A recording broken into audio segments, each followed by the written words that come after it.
తెలంగాణ రాజకీయాల్లో ఇప్పుడు రాజకీయ శూన్యతమే లేదు. అయినా ఆంధ్రప్రదేశ్లో అధికారంలో భాగస్వామిగా ఉన్న పార్టీ ఓ రాయేసి చూద్దామనుకుంటుంది. తెలంగాణలో అదృష్టాన్ని పరీక్షించుకోవాలనుకుంటోంది జనసేన పార్టీ. ఇటీవల కొండగట్టులో పర్యటించిన జనసేనాని వచ్చే లోకల్ బాడీ ఎన్నికల్లో పోటీ చేస్తామని ప్రకటించడం ఇప్పుడు చర్చనీయాంశంగా మారింది. అయితే ఎన్డీఏ కూటమిలో కొనసాగుతున్న పవన్ కళ్యాణ్ ఎందుకు తెలంగాణలో ఒంటరి పోరుకు సై అంటున్నారనేది పెద్ద క్వశ్చన్ మార్క్ గా మారింది.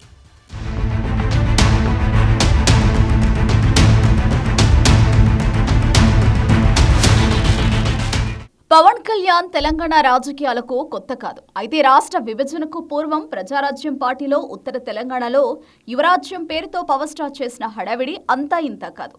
చిరుగాలికి ఆయన జోరు తోడై 2009 అసెంబ్లీ ఎన్నికల్లో తెలంగాణలో పీఆర్పీ 2 అసెంబ్లీ దక్కించుకుంది. అయితే ఆ తర్వాత ప్రజారాజ్యం పార్టీ కాంగ్రెస్ లో విలీనం కావడంతో ఇక్కడి రాజకీయాలకు పవన్ దూరం అయ్యారు. రాష్ట్ర విభజన తర్వాత జనసేన పార్టీ పెట్టి దశాబ్దం పాటు శ్రమ కోర్చి ఎట్టకేలకు విజయం సాధించారు.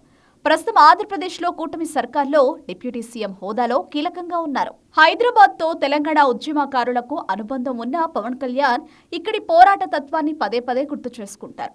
అలాంటి పవన్ ఇప్పుడు తెలంగాణ పాలిటిక్స్ లో నేరుగా రీఎంట్రీ అవ్వాలని అనుకుంటున్నారు. ఇటీవల అసెంబ్లీ ఎన్నికల్లో కొన్ని చోట్ల పోటీ చేసినా జనసేన పెద్దగా ప్రభావం చూపలేకపోయింది. తెలంగాణలో ప్రభావం చూపే బీజేపీ, టీడీపీ కూటమి పార్టీలుగా ఉన్నాయి. అయితే టీడీపీ తెలంగాణలో యాక్టివ్ గా లేదు. బీజేపీ మాత్రం కాంగ్రెస్, బీఆర్ఎస్ పార్టీలకు తానే బలమైన ప్రత్యామ్నాయమని భావిస్తోంది. అసెంబ్లీ, పార్లమెంట్ ఎన్నికల్లో సీట్లు పెంచుకున్న కమలం పార్టీ క్షేత్రస్థాయిలో బలపడే ప్రయత్నాల్లో ఉంది.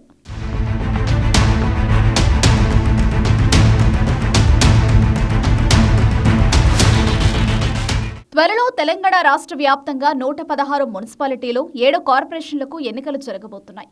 ఈ నేపథ్యంలో జనసేన తనకు పట్టున ప్రాంతాల్లో పోటీ చేయాలని భావిస్తున్నట్టు సమాచారం.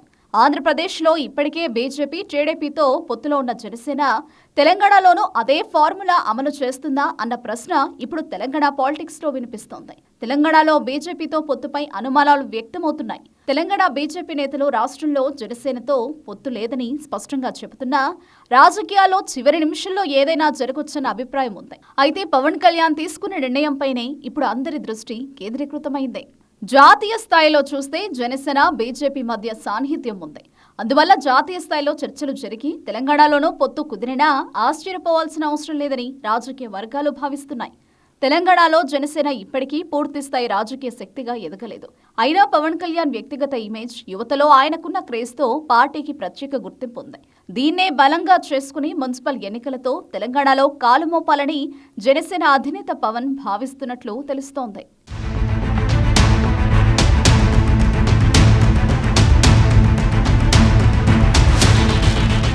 బీజేపీ సిద్ధాంతాలను బుర్రనిండా నింపుకుని కాషాయ పార్టీ నేతల కంటే ఎక్కువగా జనసేన అధినేత పవన్ కళ్యాణ్ సనాతన ధర్మంపై గొంతెత్తుతున్నారు. సొంత పార్టీ కంటే ఎక్కువగా బీజేపీ పాలసీని ఆయన ప్రచారం చేస్తూ వస్తున్నారు. ఒక విధంగా మాస్లోకి హిందుత్వ నినాదాన్ని ఆయన తెలుగునాట ఎంతో కొంత బలంగా తీసుకెళ్లగలిగారు. కర్ణాటక, మహారాష్ట్ర, తమిళనాడులో కూడా బీజేపీ రాజకీయ లైన్లోనే పవన్ కళ్యాణ్ ప్రచారం చేస్తున్నారు. మోదీ అంటే పవన్ కి ఒక విధమైన ఆరాధన భావం ఉంది. ఆ విషయాన్ని ఆయనే స్వయంగా ఎన్నోసార్లు చెప్పుకున్నారు కూడా. బీజేపీని, టీడీపీని కలిపి ఏపీలో కూటమిని కట్టడంలో పవన్ పాత్రే కీలకమని అంతా ఒప్పుకుంటారు. అలాంటి పవన్ తెలంగాణలో బీజేపీతో దూరం పాటిస్తున్నారా అన్న చర్చ ఒకవైపు సాగుతుంది. తెలంగాణ మున్సిపల్ ఎన్నికల్లో తాము ఒంటరిగా పోటీ చేస్తామని మొదట ప్రకటించింది జనసేనానే. ఆ పార్టీ ప్రధాన కార్యదర్శి తాళ్లూరి రామ్ ప్రకటన కూడా చేశారు. తాము అడహాక్ కమిటీలను కూడా వేసుకుని ముందుకు సాగుతున్నామంటున్నారు. అంతేకాదు పవన్ లోకల్ బాడీ ఎన్నికలను సీరియస్ గానే తీసుకుంటున్నారని, ఆయన జనంలోకి వచ్చి పర్యటనలు కూడా చేస్తారని తాళ్లూరి రామ్ ప్రకటించడం చర్చనీయాంశంగా మారింది. అయితే ఏపీలో క్రమంగా బలమైన పట్టు సాధిస్తున్న జనసేన అదే ప్రభావాన్ని తెలంగాణలో కూడా చూపగలదా అన్నది ఇప్పుడు ఆసక్తికరంగా మారింది.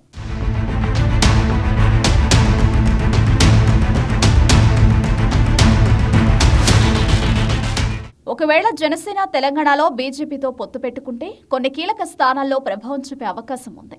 ఓటు చీలిక తగ్గడంతో పాటు ఆ పార్టీకి గుర్తింపు మరింత పెరుగుతుందని అంటున్నారు. ఒంటరిగా పోటీ చేస్తే ఆశించిన స్థాయి ఫలితాలు ఉండకపోవచ్చన్న అంచనాలు కూడా వినిపిస్తున్నాయి. ముఖ్యంగా మున్సిపల్ ఎన్నికలు పార్టీ సింబల్స్ తో జరుగుతాయి. మరోవైపు స్థానిక బలం, క్యాడర్ కీలకం కావడంతో కొత్తగా రంగంలోకి దిగుతున్న పార్టీలకు సవాల్ తప్పదంటున్నారు పొలిటికల్ అనలిస్టులు.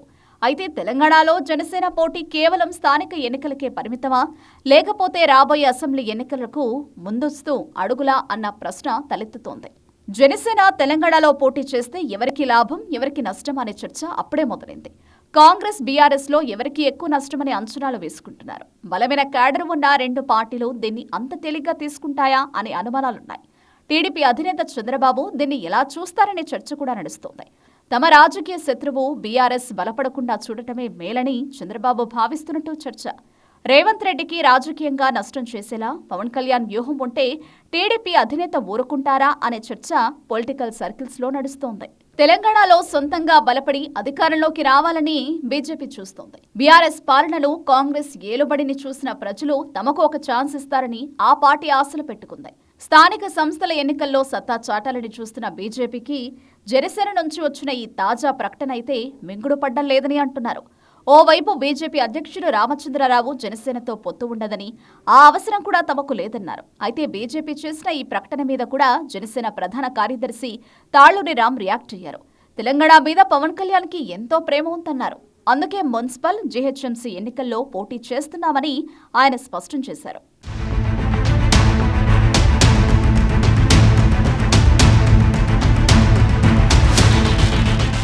తెలంగాణ జనసేన ఎంట్రీ విషయం కాసేపు పక్కన పెడితే ప్రస్తుత రాష్ట్ర నాయకత్వం తీరుపై మోదీ అసహనంగా ఉన్నారనే చర్చ సాగుతోంది. తెలంగాణ నుంచి గెలిచిన బీజేపీ 8 మంది ఎంపీలు, 8 మంది ఎమ్మెల్యేలు కాంగ్రెస్ ప్రభుత్వంతో అంటగాగుతున్నారని బీజేపీ పెద్దలకు సమాచారం ఉందంటున్నారు. అందుకే సరిగ్గా పనిచేయాలని ఎంపీలకు ప్రధాని ఇటీవల తలంటినట్టు బయటకు సమాచారం వచ్చింది. మీరు సరిగ్గా పనిచేయకుంటే మేము ప్రత్యామ్నాయదారులు చూసుకుంటామని నేరుగానే మోదీ హెచ్చరిక స్వరంతో చెప్పినట్టు కాషాయ పార్టీ నేతలు గుసగుసలాడుకుంటున్నారు. బీజేపీ పెద్దలు బీఆర్ఎస్ సీనియర్ నేత హరీష్ రావు వైపు చూస్తున్నారనే చర్చ కూడా బలంగా వినిపిస్తోంది. అమిత్ షా లాంటి అగ్రనేతలు హరీష్ రావును బీజేపీలోకి రప్పించేలా తెర వెనుక ప్రయత్నాలు చేస్తున్నట్లు ప్రచారం జరుగుతోంది. బీఆర్ఎస్ నుంచి బలమైన వర్గంతో బీజేపీలోకి వస్తే కాంగ్రెస్ సర్కార్కి చెక్ పెట్టొచ్చని ఆఫర్ ఇస్తున్నట్టు వినికిడే. అటు బీజేపీ ఎంపీగా ఉన్న ఈటెల రాజేందర్ కూడా హరీష్ పార్టీలోకి వస్తే తన ప్రభావం పెరుగుతుందని యోచిస్తున్నారట. అందుకే హరీష్ కోసం ఈటెల గట్టి ప్రయత్నాలు చేస్తున్నారని అంటున్నారు. ఇలాంటి ఫార్ములాలతో బీజేపీ పెద్దలు కూడా రాష్ట్రంలో కాషాయ పార్టీని పవర్లోకి తెచ్చేందుకు ప్లాన్ బి రెడీగా చేసుకున్నారని అంటున్నారు. మొత్తానికి జనసేన తెలంగాణలో పోటీకి దిగితే అది ఏ పార్టీ విజయ అవకాశాలు దెబ్బతీస్తుందనే చర్చ కూడా ఉంది. ఓట్లు చీలిపోతే దానివల్ల విపక్షాలకు ఇబ్బంది వస్తుంది. అయితే అటు బీజేపీకి, ఇటు బీఆర్ఎస్ పార్టీకి కొంతమేర నష్టం ఉంటుంది.